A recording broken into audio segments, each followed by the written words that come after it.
교육부에서 전체적인 디지털 교과서에 대한 정책 방향에 대한 이해를 토대로 사실은 여기 오신 모든 분들의 가장 관심사는 우리 아까 연구학교를 어떻게 운영할까 한가, 운영과제의 제1과제로서 어떤 수업을 어떻게, 그리고 그것에 대한 효과를 어떻게 내야 되는지에 대한 그 관심에 대한 이야기를 드리려고 합니다. 두 가지를 말씀을 드리게 될 텐데요. 디지털 교과서 활용이라는 것이 교사학습 관점에서 어떻게 이해돼야 되는가에 대한 어떤 교육 측면에서의 본질적 이해가 우리가 다 같이 있어야 되고 공감이 있어야 되고요. 두 번째는 실질적으로 이제 수업을 함에 있어서 교사학습에 대한 방향과 전체적인 활동에 대한 부분이 어떻게 이루어져야 되는가에 대한 이해가 탐색이 제 말씀드릴 중요한 내용입니다. 이런 질문이 있을까라는 측면에서 본다면 실제 있으세요. 디지털 교과서 연구학교니까 디지털 교과서만 활용해야 하는가? 라는 측면에서 보면 대답은 노입니다. 그냥 노도 아니고요. 절대 노입니다. 왜냐하면 전체적인 교육이나 교사학습 과정에서 교과서라고 하는 하나의 그 메시지, 그 매체만을 가지고 교사학습을 개선한다는 건 사실은 질문 자체가 약간 의문인 거죠. 그런 측면에서 본다면 디지털 교과서를 비롯한 다양한 자료, 도구의 활용으로 수업이 어떻게 개선돼야 하고 그 수업의 개선 결과로 아이들이 어떤 영향을 가지게 될 거에 대한 질문으로 사실은 디지털 교과서 활용에 대한 본질적 이해가 시작되어야 된다고 생각합니다. 굉장히 그 그림이 복잡한데요. 그냥 단순하게 생각해서 우리가 교실 수업이라고 했을 때는 당연히 교사가 있고 학생이 있고 그리고 전달해야 될 메시지가 있고 그걸 둘러싼 환경이 있죠. 이걸 이제 생태계라는 측면에서 본다면 그런 네 가지 요소가 가장 중요하고 더 중요한 건 교사와 학생 간의 상호작용, 그 화살표가 사실은 굉장히 중요한데 소위 우리가 디지털 교과서라고 얘기할 때는 교사와 학생 간에 전달되는 메시지의 가장 대표적인 컨텐츠인 거죠. 그러니까 아이들한테 제공될 메시지를 표현하는 형태가 이제는 교과서라는 이름으로 서책형도 있는 것이고 디지털 교과서도 있는 것이고 그를 둘러싼 다양한 교사학습 자료도 있는 것이고 그리고 교사와 학생이 교사가 수업 전략을 이제 어떻게 아이들한테 이 내용을 전달할까라고 하는 사실은 수업 전략이 있어야 되는 것이죠. 더 중요하게는 교사와 학생 간의 상호작용, 학생이 스스로 정보를 탐색하는 지식과의 상호작용, 학생과 학생 간의 상호작용, 그리고 학생이 교실 수업을 넘어서는 다양한 국내의 전문가와의 어떤 이런 상호작용 이런 것들 속에서 우리가 전체적인 학습을 바라봐야 되는 그런 관점에서 본다면 스마트 교육 기반의 디지털 교과서 활용 연구학교이지만 디지털 교과서 그리고 몇 개의 일정한 소위 최첨단 기술 무슨 드라이브 무슨 커뮤니티 이것을 활용한 수업이라는 건 사실은 굉장히 단편적인 어떤 수업을 나타내는 표시가 된다는 말씀을 드리면서 사실은 이 과정에서 이루어지는 여러 가지 활동에 대한 결과를 교사가 이렇게 지켜보고 그리고 이 아이에게 부족한 것이 무엇인가라는 측면에서 아이에게 새로운 어떤 개선에 대한 이야기를 하고 그 과정에서 사실은 환경이라는 것은 이걸 뒷받침해 가장 효과적으로 효율적으로 뒷받침해주는 하나의 기반이 되는 요소인 거죠. 제가 운영과제 1로서 교사학습 활동 탐색에 대한 이야기를 말씀을 드리는 것은 보통 우리가 연구학교의 운영 보고서를 보면 운영과제 1이 대부분이 인프라 구축인 거죠. 인프라 구축은 전체적인 수업이라는 측면에서 보면 하나의 요소이고 사실은 그런 환경이라는 측면에서 더 중요하게 우리가 생각해야 될 것은 교사의 역량이죠. 왜냐하면 이러한 전략을 전체적으로 기획하고 설계하는 주체는 선생님이시고 그래서 환경이라는 측면에는 교원의 역량 강화를 우리가 어떻게 할지 교실 수업 환경에 대한 부분을 어떻게 해야 될지 학부모와의 어떤 그런 같은 수업 개선에 대한 인식을 어떻게 할지 이런 것들이 모두 포괄돼서 사실은 환경이라는 거는 운영과제의 한 3번 정도가 되는 부분이죠. 가장 중요하게는 교실 수업을 어떻게 개선해서 교사학습 활동을 어떻게 변화시켜서 궁극적으로 아이들에게 어떤 영향을 키워줄까라는 측면에서 본다면 이러한 다양한 자료가 딱 배치되어 있으니 아이들의 정보 탐색 사실은 창의력이라는 건 깊이 있는 사고력을 중심으로 나오는 것이기 때문에 창의적 사고력을 증진시키고 그리고 다양한 어떤 상호작용이나 교류를 통해서 의사소통 능력을 그리고 제일 중요하게는 이 모든 것들이 자기가 스스로 기획하고 설계하고 뭔가 꼼짝꼼짝하고 상호작용하고 생각해보고 이러는 자기조절 학습 능력 우리가 자기주도적 학습 능력이라고 하는 것이 얼마나 함양됐을까 이런 전체적인 관점에서 연구학의 운영을 바라볼 필요가 있다라는 말씀을 드립니다. 말씀드렸듯이 사실은 디지털 교과서가 중심이 되는 이러한 전체적인 부분이 어떻게 학습자 역량하고 관련이 있을까를 좀 정리 차원에서 다시 한번 말씀을 드리면 기존의 사책형 교과서의 다양한 자료, 외부 교육정보 서비스 그리고 다양한 앱들을 활용한 이런 것이 결국은 아이들 입장에서는 정보 탐색 능력을 향상시키는 것이죠. 두 번째는 단순하게 정보를 전달하고 탐색하게 하는 과정이 아니라 그렇게 머릿속에서 생각했던 것을 꼼꼼하게 기록해보고 그리고 더 좋은 자료가 없을까 스스로 연계해보는 이 각종 이런 활동들이 결국은 자기조절 학습 능력을 향상시키게 됩니다. 마지막으로는 위드랑이라고 하는 커뮤니티 위드랑뿐만이 아니라 다양한 커뮤니티가 있죠. 페이스북이나 네이버의 밴드나 클래스팅이나 이런 커뮤니티를 이용해서 다양한 토익토론과 경험을 교류하는 과정에서 아이들은 의사소통 능력을 가지게 됩니다. 우리 학교에 113개 교회의 어떤 연구학교가 학습의 상황이나 학교의 상황이나 어떤 교과의 특성이나 여러 가지 구심점, 중심점은 다르다 하더라도 결국은 163개의 교회의 연구학교 운영 결과가 모두 모여지면 우리는 전체적으로 아이들의 학습 역량이 이렇게 함양됐다라고 근거를 내야 되는 그것이 우리 연구학계의 역할입니다. 디지털 교과서와 수업 개선이라는 측면에서 본다면 이런 다양한 학습 주체들 간에 교사, 학생, 학부모, 또 지역사회 전문가 이런 주체들 간의 경험과 지식의 공유를 통한 결국은 궁극적으로 지식구성 학습을 실현하게 될 텐데 이 과정에서 디지털 교과서는 컨텐츠로서 아이들의 정보 탐색이나 정보 생성 활동을 지원해주고 학습 커뮤니티나 앱은 협력이나 정보 교류 활동을 지원해주는 아까 전체 학습이라는 관점에서 보면 컨텐츠이자 전략이다라는 그 인식을 다시 한번 확인해 볼 필요가 있는 것 같고요.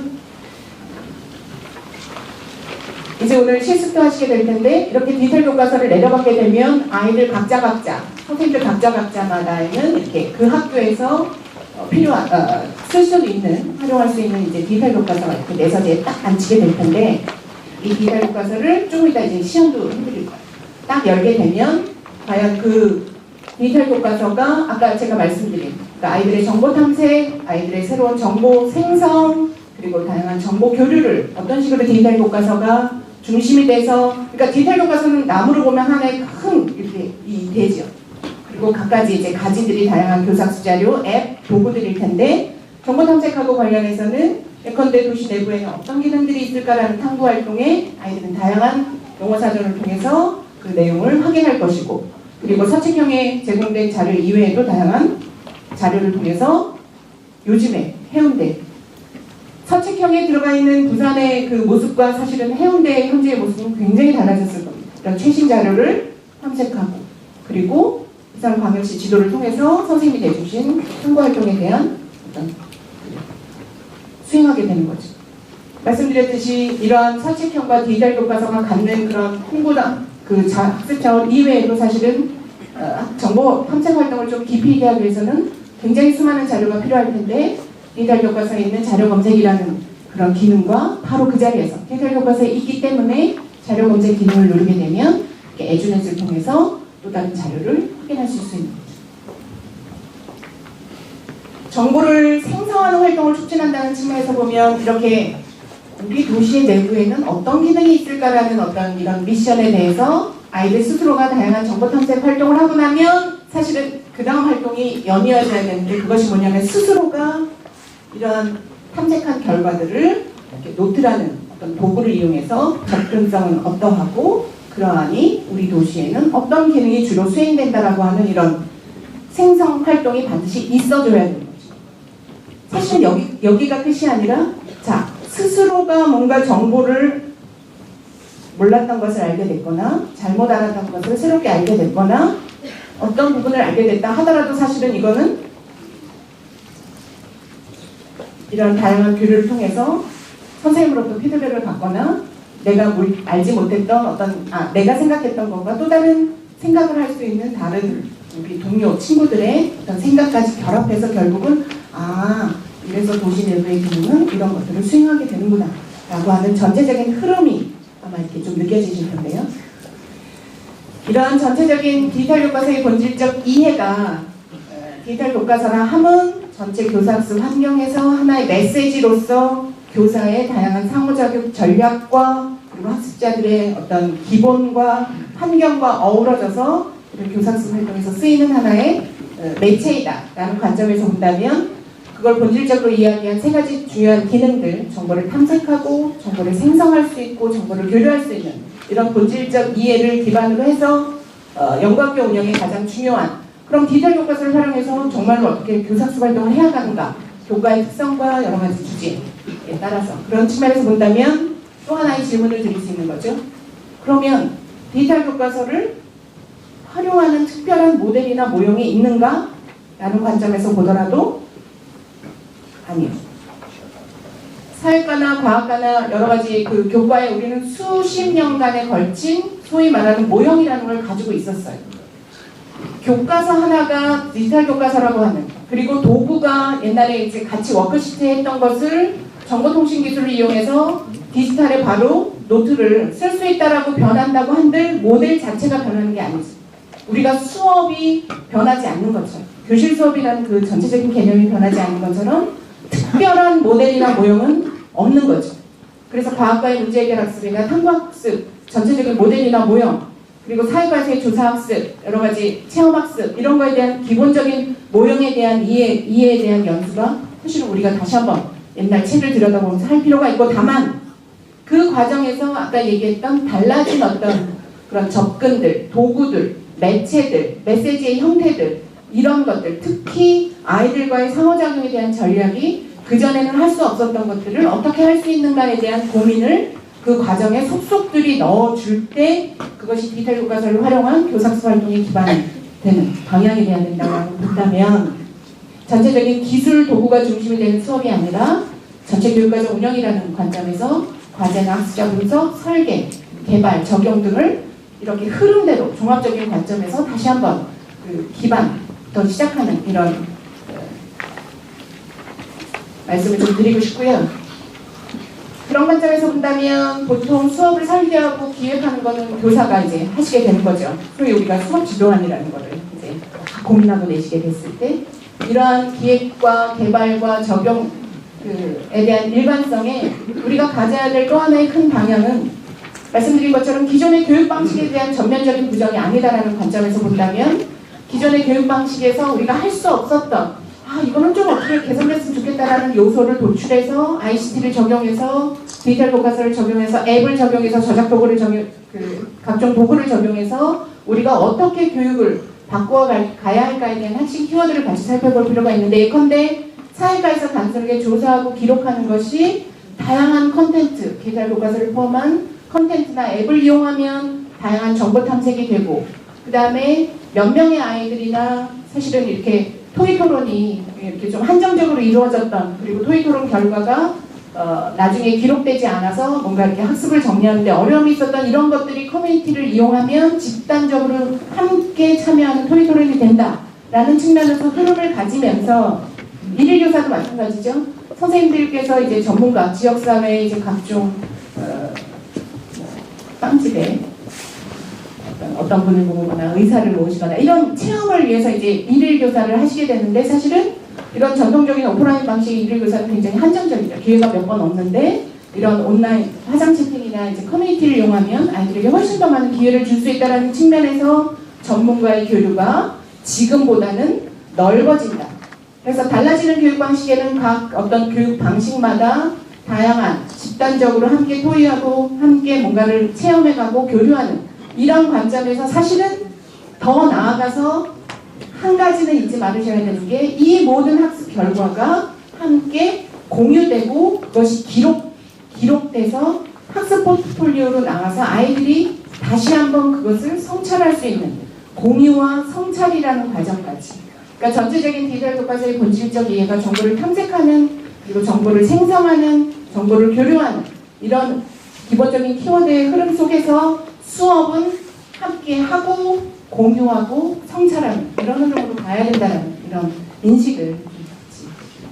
결국은 이러한 것들이 아이들의 지식과 경험과 가치를 확장한다는 거에 대한 어떤 기본적인 믿음 하에 연구학계의 역할 중에 하나가 정말 이렇게 아이들이 참여하고 뭔가 활발하게 뭔가 상호소통하고 탐색해보고 이랬을 때 그 교과의 소위 지식을 우리가 평가하는 학업 성취도라고 하는 부분이 정말 올라졌나?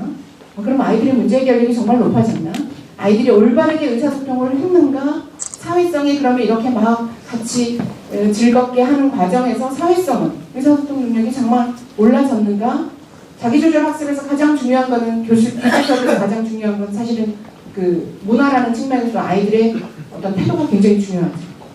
학습을 하고 싶어하는 태도, 교사에 대한 신뢰, 이런 것들에 대한 태도가 그 전과 정말 달라졌는가? 이런 것들에 대한 어떤 교육 활동을 적용하면서 미리 내가 이런 전략을 하고 이 아이들과 이런 상호작용 활동을 하게 되면 적어도 이 부분은 높아질 거다라고 하는 것을 기획 단계에서부터 생각을 하면서 나중에 그것을 평가할 수 있는 지표까지를 우리가 마련을 해야 된다는 거죠. 제가 이제 시간이 좀 오래 걸렸는데 사실은 우리 선생님들, 부장 선생님들 그럼 그동안 우리가 쭉 교육학이라는 측면에서 어떤 수업을 설계하는 측면에서 그 과정과 별반 다르지 않구나 라는 생각을 분명히 하시게 될 겁니다. 분명히 하시고 계실 거라고 제가 생각을 합니다.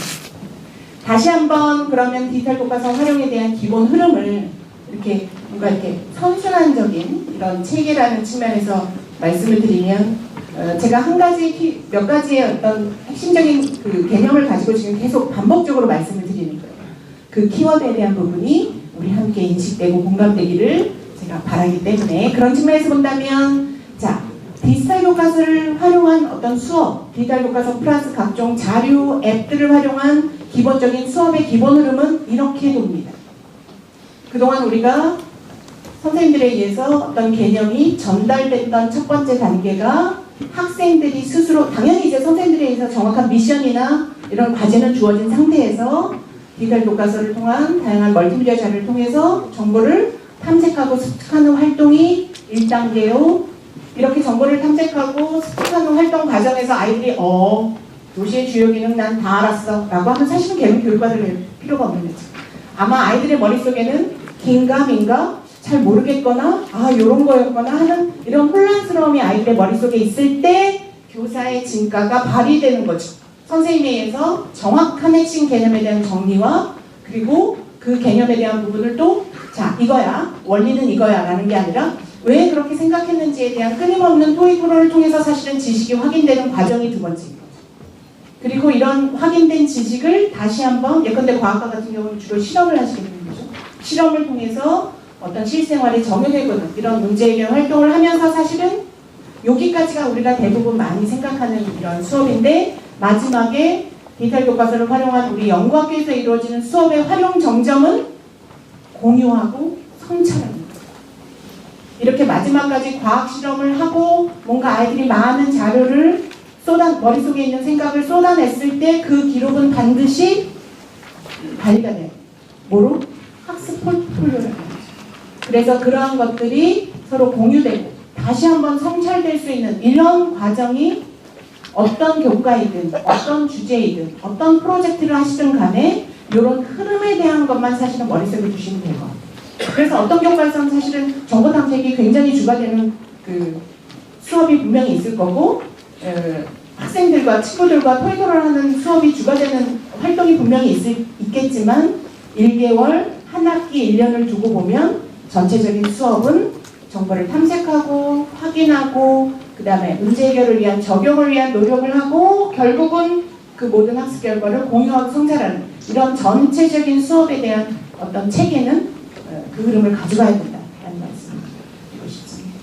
그런 과정에서 이제 그 연수를 아마 많이 받으셨을 텐데 활동이라는 측면에서 본다면 지금까지 말씀드린 이런 어떤 흐름이라는 관점에 더해서 이거를 활동이라는 관점으로 보면 당연히 아이들의 다양한 정보 탐색을 통한 어떤 스스로 지식을 구성해가는 학습 활동이 아마 디지털 교과서는 다양한 자료, 앱들을 통해서 할 수 있을 거다. 각종 체험이나 여러 가지 과제, 교과에서 주어지는 주제에 대한 문제 해결 학습, 그리고 토의 토론하고 교류하는 학습 활동들이 아마 주된 우리가 수업에서 고민해야 될 어떤 학습 활동이 될 것이고, 각 학습마다 어떤 활동들이 세부적으로 있는가는 이제 연습을 통해서 우리가 끊임없이 이제 이야기가 돼야 되겠죠. 다만 여기서 말씀드리고 싶은 거는 각각에 대한 전체적인 이제 흐름, 전체적인 학습 환경이라는 측면에서 수업의 흐름, 그리고 무엇을 중심으로 해야 되는가라는 측면에서 이런 학습 활동은 분리할 필요가 있으나 실제 수업에 적용할 때는 흐름이라는 측면에서 하나 혹은 통합적으로 활용할 수 있고, 그리고 무엇보다 중요한 거는 우리 학교 8시부터 8시 45분까지의 우리 수업, 이런 관점을 사실은 벗어나서 선생님들이 저한테 이제 많이 물어보시는 게, 그렇게 아이들에게 자유롭게 정보 탐색을 하고 아이들의 생각을 쏟아낼 수 있게 토의 토론을 하다 보면 교육과정 운영은 어떻게 되는가 라는 측면에서 본다면 45분 수업이라는 기존의 교육과정으로는 운영하지 못합니다. 그런 측면에서 본다면 소위 제가 직접 플립드러닝이라는 말은 안 해도 방과 후의 학습, 그리고 가정과의 학습에 대한 연계가 되지 않으면, 그러니까 토의 토론이 기존에는 자 15분 동안 우리 이런 주제에 대해서 마음껏 토의 토론해보자 라고 했던 것을 사실은 일부 교실 수업에서 하고, 그리고 선생님이 어떻게 해야 되는 거죠?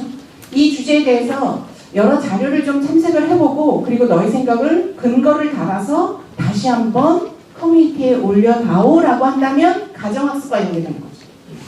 그러하니 학부모의 어떤 적극적인 참여, 실질적으로 학부모들이 염려하는 학교에서 이렇게 첨단 기술 디바이스를 이용했을 때 우리 애들이 더 게임이나 중독이 되는 거 아닌가요? 라는 단편적인 그런 우려 이외에 이런 학습 활동이 가정까지 연계되는 부분에 대한 학부모들의 적극적인 참여를 독려를 해야지 이 학습은 성공합니다. 왜냐하면 학교에 돌아갔는데 선생님이 어떤 내주신 숙제에 대해서 엄마 나 학교에서 그 토의 토론하는데 제대로 자료 못 찾아서 엄마 나 그거 다시 자료 찾아서 근거 달아서 토의 토론에 참여해야 돼요.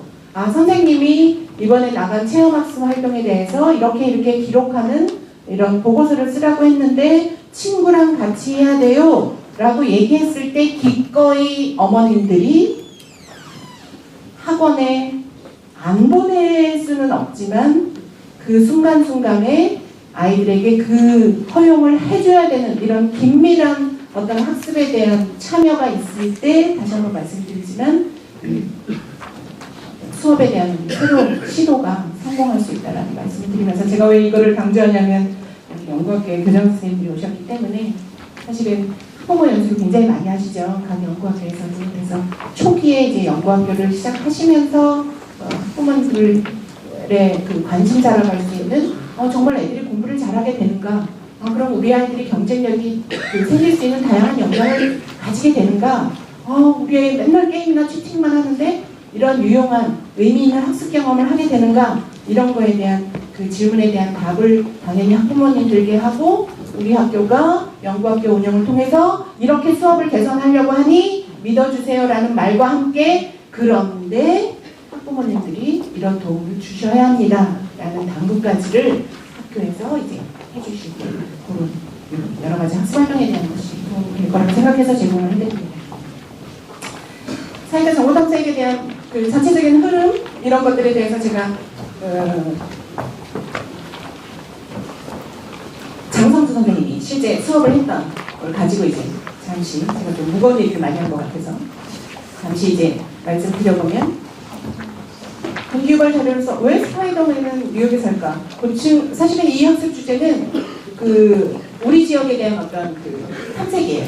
그런 사회과 주제인데, 고층 빌딩이 들어선 대도시의 경관 이해라는 어떤 주제인 거죠. 모둠으로 협력학습 활동합니다. 그리고 당연히 문제 상황이 제시되고, 아이들 입장에서는 모둠별로 자료를 수집하고 학습 커뮤니티를 통해서 공유하고, 그 다음에 이제 서로 성찰하고 평가하는 이런 기본적인 흐름이죠. 특별한 거 없는. 그러나 이 중간중간에 들어있는 아이디어를 보면 자료에는 제가 없습니다. 요거를 그냥 보시면 될 것 같아요. 장성수 선생님이 이런 학습 동기를 유발하기 위해서 제시합니다. 뉴욕을 지키는 슈퍼히로 스파이더맨. 그런데 왜 영화 스파이더맨은 뉴욕을 배경으로 했을까? 스파이더맨이 우리 동네에 산다면 어디에 살까? 스파이더맨에게 가장 취약한 환경은 어디일까? 사실은 학습이 시작되기 전에 선생님에 의해서 왜 그랬을까? 진짜? 라고 하는 이런 주제가 제공이 되는 거죠. 이건 어디서 할까요, 애들이? 기본적으로 가정에서 해온 거죠. 그랬을 때 단순하게 이런 자료의 제시뿐만이 아니라 여기 동영상 같은 걸 보여주는 거죠. 자, 이런 거에 대한 학습에 대한 어떤 재미있는 왜 그랬을까 진짜? 라고 하는 것만 사실은 가져와도 태도적인 측면에서 그 수업은 참여도가 직전보다 높아지겠죠. 그런 측면에서 본다면 아이들이 이런 댓글을 통해서 분명히 반응을 합니다. 그러니까 영화지. 거미줄로 지하철을 멈추는 건 가능하대. 이런 식으로 다양한 그 스파이더맨이 왜 뉴욕을 중심으로 활동했을까에 대해서 사실은 이거는 학습 동기이기 때문에 특별하게 뭐 근거를 갖거나 뭐 이러진 않아도 돼요. 그냥 이렇게 그냥 아이들의 생각들이 댓글로서 이렇게 쭉 하는 거죠. 스파이더맨이 우리 동네에 산다면 원종 사거리 대로변에 위치한 목양교회 첨탑 위가 제일 알맞은 거죠. 왜 그럴까요? 스파이더맨은 기본적으로 발생된 게 두 가지 이유 때문이죠. 도시의 나쁜 범죄를 일으키는 나쁜 놈들을 해치는 거하고, 그랬을 때 해치는 거에 대한 가장 강력한 무기가 뭐죠? 스파이더맨이? 혹시 스파이더맨 뭐죠? 확 해서 건물과 건물 사이에 벽이 있어야 스파이더맨의 진가가 확 발휘되는데, 예컨대 스파이더맨이 사막에 있다. 걔는 아무것도 아니고 그 영웅은 아무것도 아닌 거죠. 이런 식으로 이제 그 아이들이 일상적으로 할 수 있는 것들에 대한 이야기들을 하면서 사실은 수업은 시작되는데, 제가 이제 모든 구성을 해서 자료 수집을 한다고 말씀을 드렸어요. 모든 구성을 할 때도 단순하게 그때 요렇게 모든 구성이 아니다라는 측면에서 본다, 그렇게 하는 것보다는 사실은 이건 네이버에 이제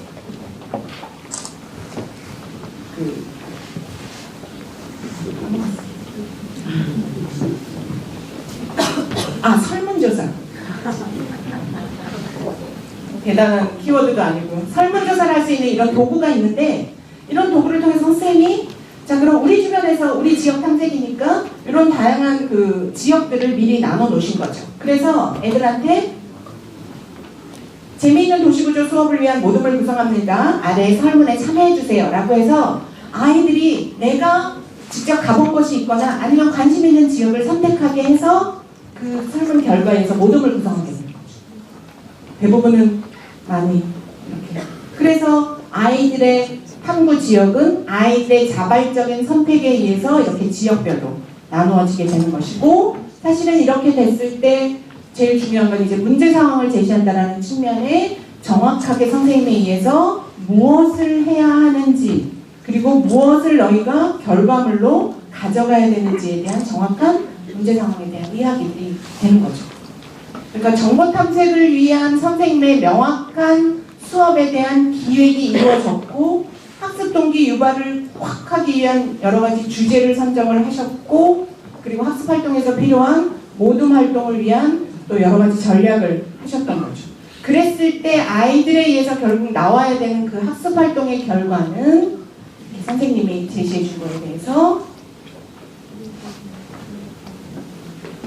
이렇게 탐구 보고서가 나옵니다. 부안이가 선생님이 주신 그 주제에 대해서 대중교통을 이용해서 우리 학교에서 영국까지 가는 방법은 어떻게 하고, 새롭게 알게 된 규칙이나 내용이 보고 결국은 이 프로젝트를 통해서 무엇을 느꼈는지에 대한 이런 학습 활동 결과가 나타납니다. 그랬을 때 이 아이가 쓸 수 있는 자료라는 거는 디지털 교과서에 있는 그 요소 자료만 써야 된다? 아니요. 다양한 네이버, 구글, 에듀네, 그리고 그걸 표현할 수 있는 다양한 도구들, 이 모든 것들이 총동원되면 그 아이가 이제 훨씬 더 풍부한 그런 자신의 이야기들을 표현해낼 수 있겠죠. 그 부분에 대해서 그럼 애들한테 그걸 다 가르쳐줘야 돼. 가르쳐줄 필요 없지. 애들이 다 합니다. 다 알아요. 그런 측면에서 본다면 선생님들의 전체적인 그 역할은 저렇게 어떻게 수업을 이끌어 나가고 그다음에 그 수업에서 어떻게 적절하게 정확하게 미션 아이들에게 과제를 제시하고 어떻게 흥미롭게 모둠을 구성해서 어떻게 학습 결과를 이끌어내는지에 대한 요소에 대한 이야기들을 이제 고민을 하시는 것이 우리 선생님들의 역할이 아닐까 싶습니다. 마지막으로 이런 활동 마지막에는 반드시 뭐가 있어야 된다고 말씀을 드렸냐면 이것에 대한 학습 결과에 대한 정확한 공유와 성찰이 있어야 되는데 사실은 제일 중요한 건 아이들이 초등학생이건 중학생이건 고등학생이건 대학생이건 칭찬은 고래도 춤추게 합니다. 아주 훌륭해요. 특히 근데 참 잘했어요. 뭘 잘했지? 정말 훌륭해. 뭐가 훌륭하지? 라고 했을 때 이런 선생님의 특히 첨부한 항공사진이 굉장히 디테일하고 이 자료 프로젝트에 맞네요. 라고 하는 이런 한 줄의 댓글이 사실은 공유하고 그 마지막으로 학습활동을 마무리하는 시점에서 성찰하는 과정에서 굉장히 중요한 거죠. 당연히 학생들 사이에 이런 교류는 있어야 되는 것이죠. 이런 모델이 끝나고 나면 이제 그 만들어진 것들을 발표하고 평가하게 되는데 사실은 이 부분도 교육과정 운영이라는 측면에서는 굉장히 시간이 많이 걸립니다.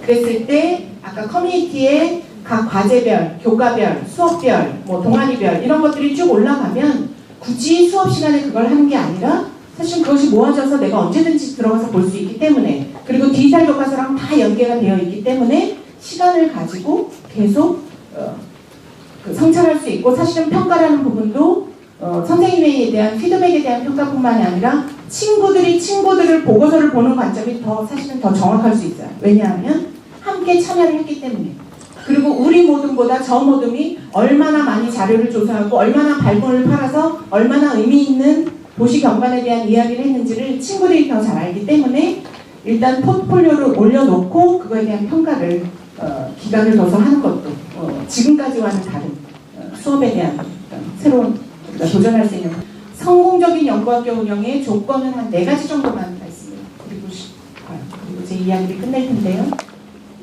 이러한 전체적인 이제 학교 운영에 대한 교육과정 운영에 대한 종합적인 계획을 가지고 있는가? 물론 연구학교 운영 계획서를 냈기 때문에 연구학교 운영 계획에 대한 전체적인 그 포맷에 따라 분명히 가지고 계실 거예요.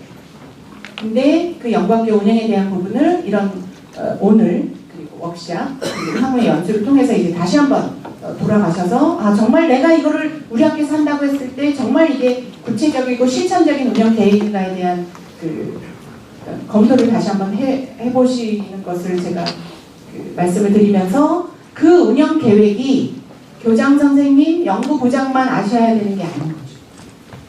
함께할 우리 학교의 모든 선생님들이 그 운영에 대한 방향과 계획에 대한 부분을 공유하고 있는가. 이게 준비 단계에서 사실은 시간이 좀 걸리는 굉장히 중요한 요소입니다.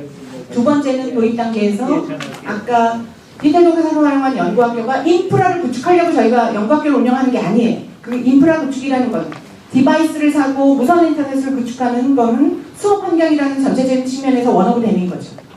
환경 구축서부터 시작해서 교육과정에 대한 그 구성에 대한 분석서부터 시작해서 적용을 어떻게 할 건지에 대한 그리고 나중에 이것을 어떻게 우리가 성과 관리할 건지에 대한 전체적인 것을 큰 흐름 속에서 서로 연계되어 있는가를 다시 한번 살펴보는 것이 도입 단계에서 필요하고 운영 단계에서는 여러 가지 수업에 대한 이야기보다는 과연 이 모든 것들에 대한 부분이 완벽한 운영 계획은 없기 때문에 그 과정에서 있을 수 있는 변경, 그다음에 개선, 시행착오 이런 것들을 함께 공유할 수 있는 관리자와 교원들 간의 커뮤니케이션 채널이 있는가 그리고 학부모들에게 끊임없이 연구학교 운영에 대한 어떤 그런 정보들을 제공하고 있는가 공감을 얻어내고 있는가에 대한 커뮤니케이션 채널이 있는가를 다시 한번 이제 확인할 필요가 있고 마지막으로는 우리 연구학교의 가장 중요한 역할인 성과 확산과 재현을 위한 정확한 근거를 확보하고 있는가. 우리 아이들이 너무너무 재미있어 했어요. 어떻게? 교사로서 정말 큰 보람을 가질 수 있었어요. 어떤 보람? 무엇을 통해서 보람을 얻었는지. 그러니까 추상적인 게 아니라 과학적이고 객관적인 증거를 가지고 사실은 우리는 일반화를 시켜야 된다. 목소리를 너무 높여놔요. 예, 들어주셔서 감사하고요. 캐리스는 이런 연관교 운영을 지원함에 있어서 이런 전체적인 수업에 대한 교육과정 변화에 대한 연구도 열심히 해서 정보를 드릴 거고, 실질적인 수업을 전략하는 연구에 대해서도 함께 참여해서 저희가 모르는 현장에 대한 어려움도 함께 토론할 것이고, 특히 이제 성과 확산을 위한 어떤 객관적인 그 연구 지표에 대한 부분도 저희가 할 수 있는 한 다 드릴 거고, 통계 처리도 함께 할 수 있을 거고, 모든 성과를 함께 공유하는 이런 모든 과정에서 최선을 다할 것을 말씀을 드리면서 제 이야기를 마치겠습니다. 감사합니다.